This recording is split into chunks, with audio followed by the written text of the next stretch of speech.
8 spinal movements. There are 4 pairs. So I'll go through them one more time. The first pair is lengthen, to make the spine longer than usual. And then the second one is opposite. We're going to make the spine shorter. And this is one of the 8 movements that we don't practice. Why? Because the spine is always compressed because of the gravity. So I don't see much point to actually practice something that is already happening all the time, right? So we don't practice that. And the second pair is we're going to try to bend the spine forward and also backward, which means that this is bend the spine forward, this is flexion, and this is extension. And then for this pair of movement, we come to some of the most problematic issues that in our body. We don't bend forward very well with the spine because the spine is very stiff.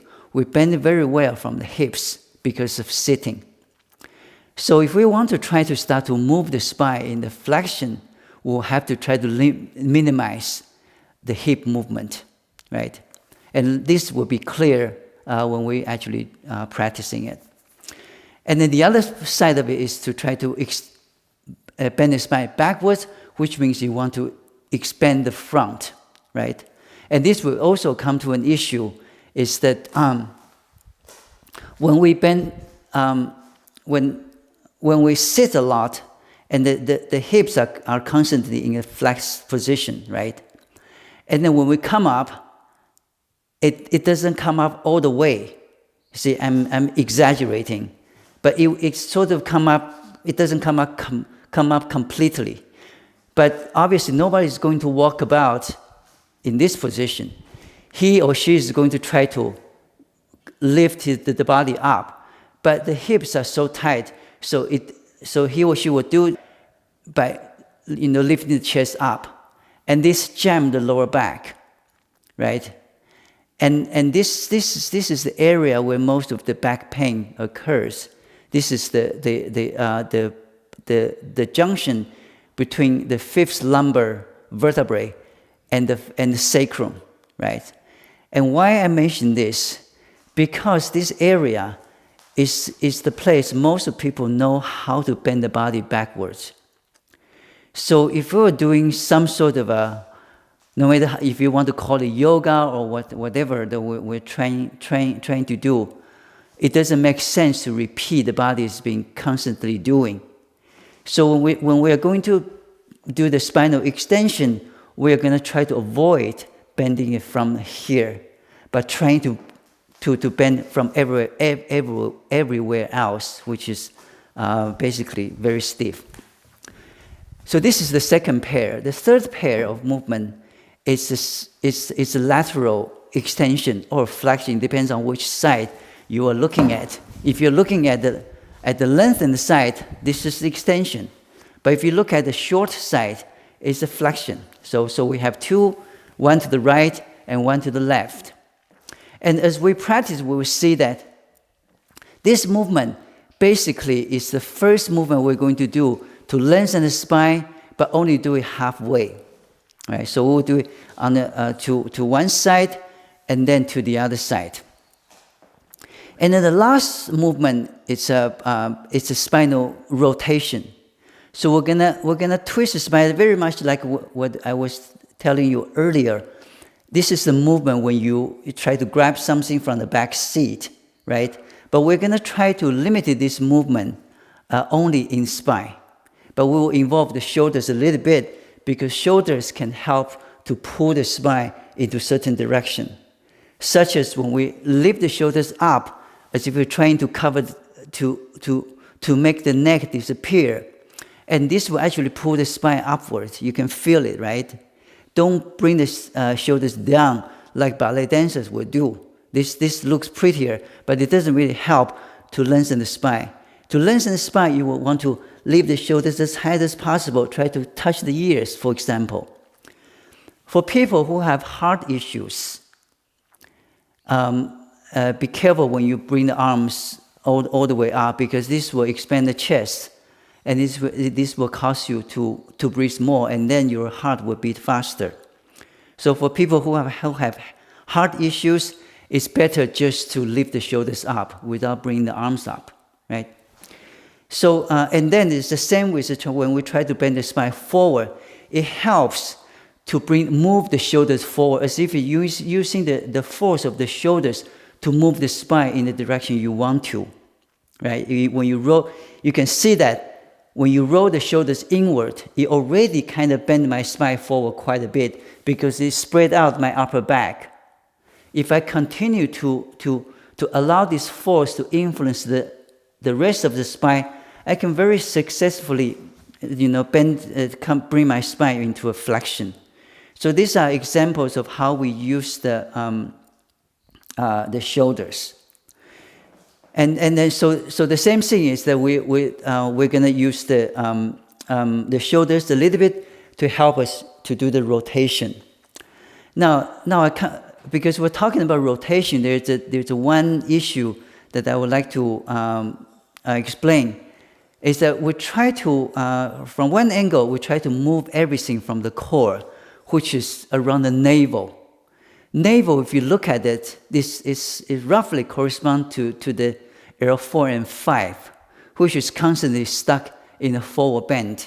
You can imagine if the joint below is always in the back bend, that will make the joint above into pretty much a forward bend. So the whole the whole lumbar spine together with the thoracic spine is pretty much stuck in the forward bend. But what I would like to say is that, so navel is the part that you would like to initiate all the movement, right?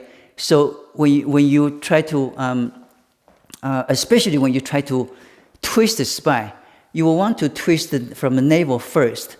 So you want to twist this level, and then the next level will be the rib cage or the lower ribs where you can touch it, right? So navel, and then ribs, and then chest, and then the shoulders. So this is the direction of a core movement, because in order for a movement that initiated from the core to arrive in somewhere, for example, the shoulders, it has to go through the whole spine. And this way, it enhances the circulation. Also, it's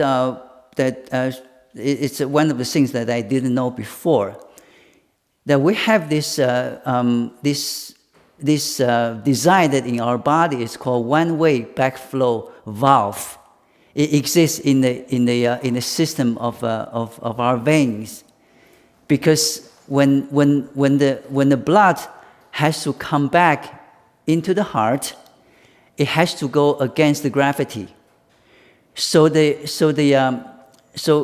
blood vessels, the muscle, it contracts and to push the blood upwards, and then release and push it upwards. But if every time the muscle relax, the blood is going to flow back towards the floor, right? So there is this one-way backflow valve that prevents the blood from moving downwards. So such a design, it does not exist in some part of our spine, which means if you twist the spine in any way that you normally would do, it will be somewhere in the middle, which means you will squeeze the blood. Some of the blood will be squeezed upwards, but some of the blood will be squeezed downwards, and result in the kind of a stale blood flow in the lower trunk, which has a lot of issues for most of us. Most of our issues come from this region. The back pain, the kidneys are here, the digestive system. The most modern people have some sort of digestive issues. So this is one reason that we will try to make an effort that to stick to the idea to move from the core. I'm gonna just give an example. Say I'm gonna lengthen my spine, right? So I lift my shoulders up. This is one thing. But if I were to to do the same movement, initiate from the core, it will look like this. You see, I begin with my lower back, middle back, upper back, and then shoulders, and then elbows, and then I bring my arms all the way up to the ceiling, right? So this takes some practice because it's a way of movement, and it's a way of moving, and it's also a way of educating the muscles to move in certain ways. So so I'm gonna take the next 10 minutes to go through all the movement. So first is the spinal lengthening, right? To start any spinal movement, it will be good to bring the body into a somewhat neutral position. Because as I said earlier, that most people have a tight hips. So to bring it back to a more neutral position, we're gonna try to adjust the hips. So if you can feel if you put your hands on your waist, you'll feel these two bones. This is the top of the iliac. This bone is called iliac. So this is the top of the hips. When the hips are in the flat position, these two bones are moving, is tilting forward. Now we want to bring it back by bringing the top of the hips backwards, and then at the same time trying to bring the sitting bones lower, as if you are keeping the body at the same height while trying to sit down onto a chair, right? So bring the top of the hips back, and then try to bring the sitting bones or tailbone if you can feel that better. Sitting bones lower or tailbone lower, and then the next thing is breathe into your abdomen. Tilt top of the hips back, lengthen the sitting bones down as if you're trying to sit down, and then breathe into your tummy. Relax. Move the neck, move the shoulders, the tummy is soft, right? You stay here for 5 or 10 seconds, you should already feel that the lower back is somehow more comfortable, right? Because by doing this, what we're trying to do is to open the L5 and S1.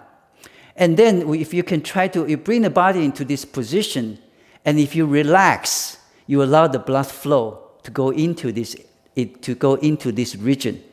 Because if you are tense, the blood is not going to flow.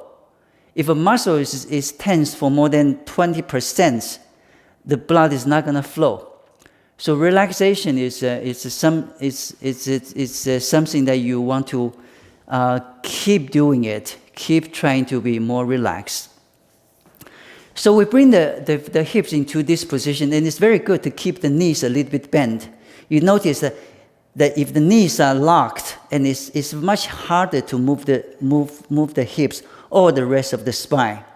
So keep the knees slightly bent and tilt the top of the hips back, lengthen the sitting bones down. And then we're gonna begin by lifting the lower back, lift the lower back, middle back, upper back, and lift the shoulders up past the ears, and lift the elbows, and then bring the arms forward and up. I explained in the last class that it's better don't bring the arms all the way next to your ears, because many people have very tight underarm muscles, very tight the armpit. So this movement usually compensates by when they move the arms all the way to here, there's no more movement. So rest of the movement is happening actually in the lower back, or to be more precise, on the L5 and S1. So you don't want that to happen. So if you unless you have a very flexible shoulders, like myself, I mean I have fairly flexible, or from another point of view, very unstable shoulders. I can move my arms all the way to here, and without without having the spine being affected. And then you can do that. But to be safe, it's better that you raise your arms up, and you can still, if you just roll your eyeballs up, you can still see your hands, right? So don't bring the arms all the way up, just for now, right? Another thing that you can notice that is the rib cage, the lower ribs. And this is probably more clear for men because we don't have breast. But these ribs, when they stick out, it's most likely your lower back is already jammed. So from time to time, it's very good to check your lower ribs, make sure they stay in. You can compare just to feel your lower back. Stick your ribs out, and then bring your ribs in. Stick your ribs out, and bring your ribs in. What you actually notice, the sensation is nothing's happening here, but it's happening on your lower back, isn't it? Right? So make sure you pay attention to the lower to bring your lower ribs. The next thing about the spinal lengthening is that we want to lengthen the spine in two directions.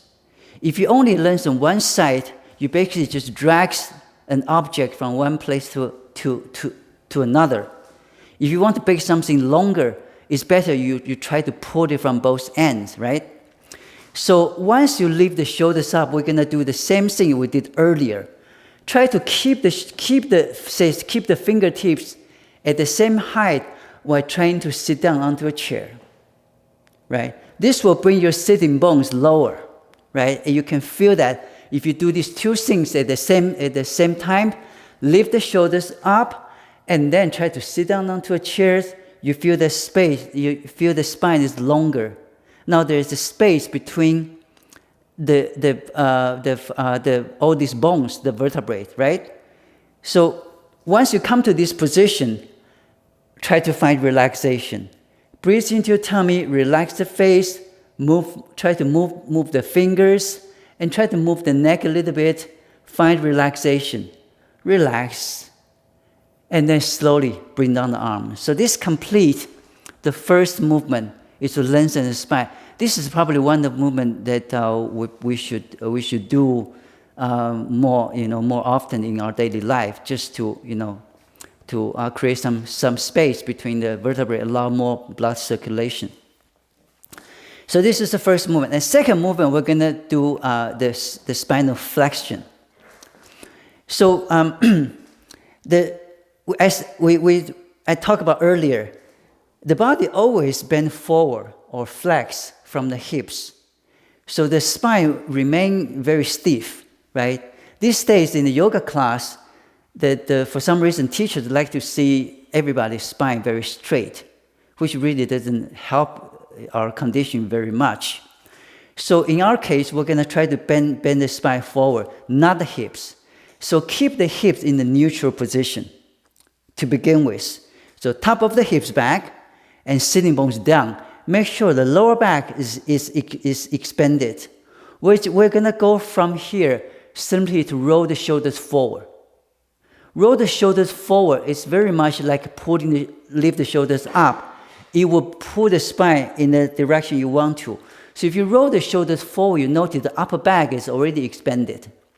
Now you're going to try to enhance this by push the lower ribs even further in to expand the middle back. And then you can expand the lower back further by bringing the sitting bones lower, down, and then push the forward. So sitting bones down, forward, and if you can, even upward.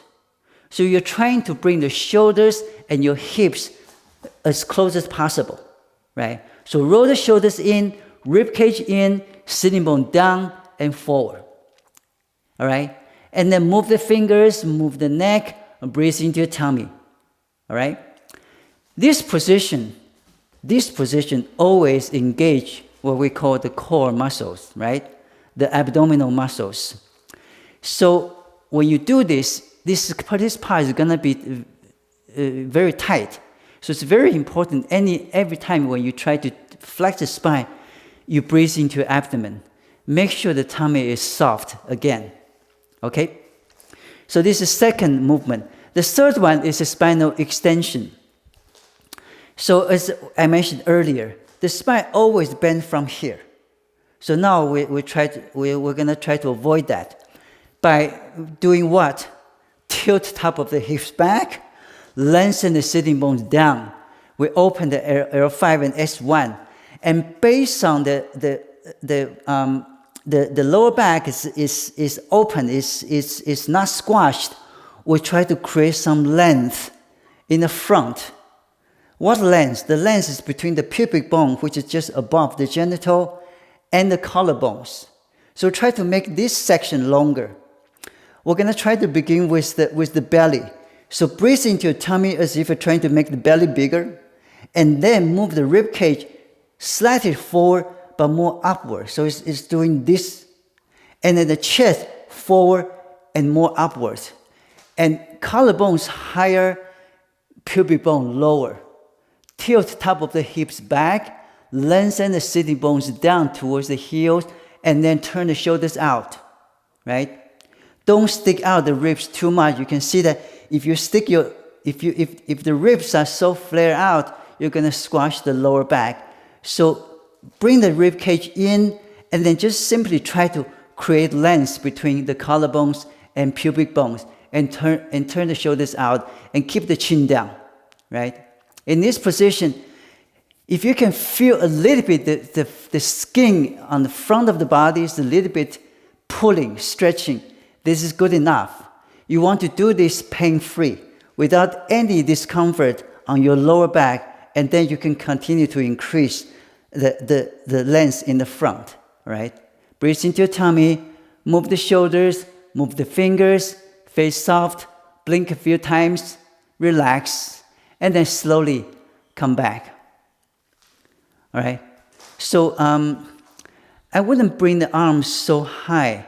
Right, to the side would be good enough when you do this position, because this position it adds too much weight. You see, the body lean back, it adds too much pressure. So bring the arms to the side rather than up. So now we finish the third movement, and then the next pair is the sideway lengthening or sideway flexing, right? We'll do this basically the same way we would do the first movement, except we only do it on one side, right? Instead of lifting both shoulders, I'm only going to lift one shoulder. So we come from the same place. Keep the knees slightly bent, tilt top of the hips back, lengthen the sitting bones down, and then I'm going to begin with my left side. I begin with my lower back. Lower, middle, upper, and my left shoulders, left elbows, and then left fingertips, right?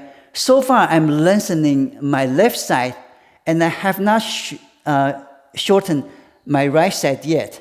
Because if I shorten my right side, I'm going to bring my left side even longer. So there are two ways of lengthening. One is lengthening one side without shortening the other side. This is what we try to do when we are doing the spinal extension.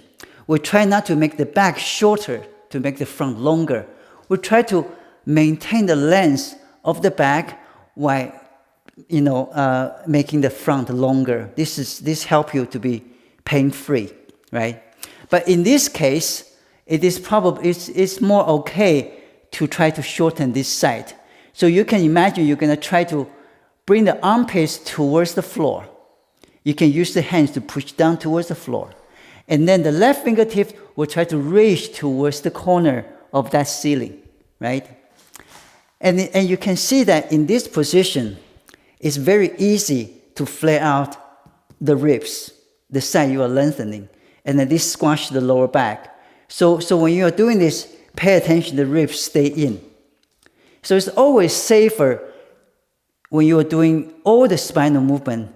You're actually always try to add a little bit of a spinal flexion, which means the spine, because it's in the back of the body, you always try to make the spine slightly more open, right? Rather than keep it neutral, because the various reasons, such as we try to adjust certain habits that the body already has. So we do the same thing on the other side. Lifting from my lower trunk, and then middle, upper, and then shoulders, elbows, and fingers. And then we're going to enhance that by shortening the opposite side. By pushing the armpits towards the heels, you can use the hands to push it down, right? And this, you feel that there's a lot of lengthening. This side is much longer. And don't forget to push the ribs in. And then when you arrive at the place, the body has this some effort, so there is a muscular tension. And we create tension all the time. So there are a lot of tensions that are unnecessary. So once you come to this position, always remember to relax. And the last part of the last pair of the movement is the spinal twisting. So I mentioned earlier we're going to begin from the navel, right? So keep the hips still. So first twist the navel. Okay. So I'm going to twist my navel to my right. So navel first go, and then rib cage turn to my right. Chest turn to my right. And then you move the shoulder towards the right. And then the last step is extend both elbows. You turn the right shoulders or the back shoulders outward and turn the front shoulders inward. You see that if I turn my shoulders out, it helps this movement. If I turn my shoulders in, it's gonna bring me back, right?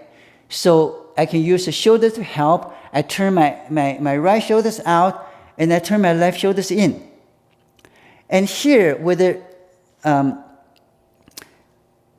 even if you are trying to control the hip movement, once you bring the body into this position, you will notice that your right hip already being dragged backwards. Also, it means it has already participated in the movement. So the last thing we will do, once we bring the body into this position, is to keep everything, keep the spine, keep the shoulders in exactly the same place, but push the right hip forward. So to bring this hip, push it forward, so the hips are parallel, right?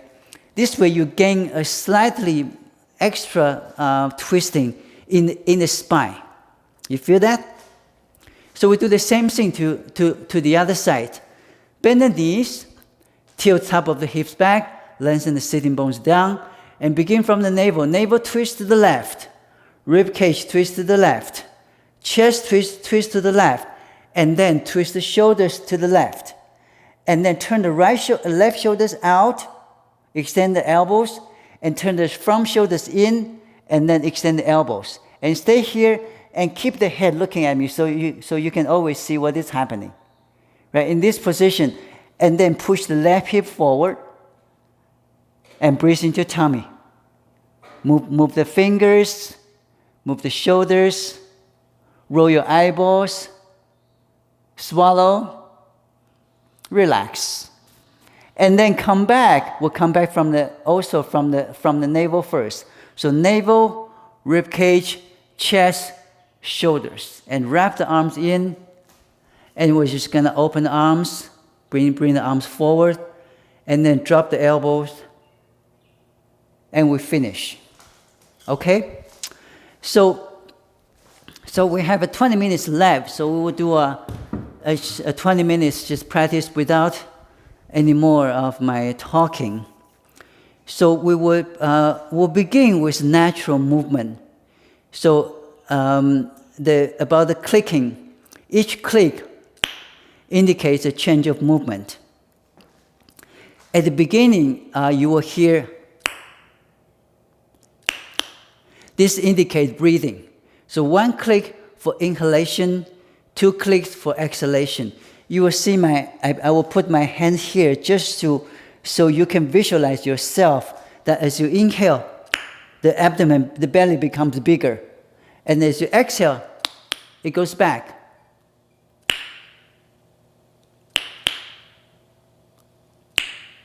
And you see that this natural breathing actually create the first pair of the second pair of our spinal movement, which is what? The spinal flexion and spinal extension. So we're going to practice this for a while. After this focus on breathing, you will hear only 1 click. That means that now the attention is shifted to movement alone. So you just drop the breathing, Just make sure this you are breathing naturally and relax. And we'll practice movement together involved with the shoulders. And then we will do this kind of movement. And then we'll do it with one side, right? And then we'll practice the same breathing by using sides of the tummy. So instead of breathing in here, I'm going to breathe in onto my right side. So here I have my inhalation.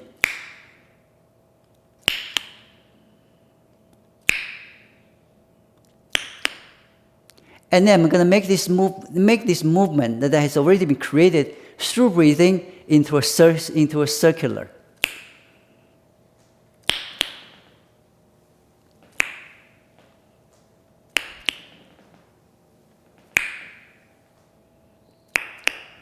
So the movement is now going in a circle like this, right?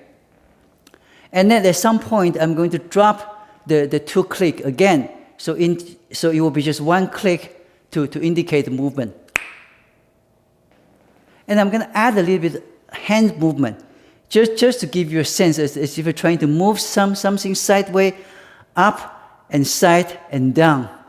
You can imagine you are dragging all your abdominal organs, churning it.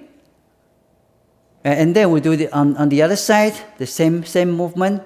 And then at the end, we will start with we'll continue with the spinal movement. We'll do it a few times, and then with some very gentle movement to finish. Okay, so let's start. I'm not going to give you a break because it's already late.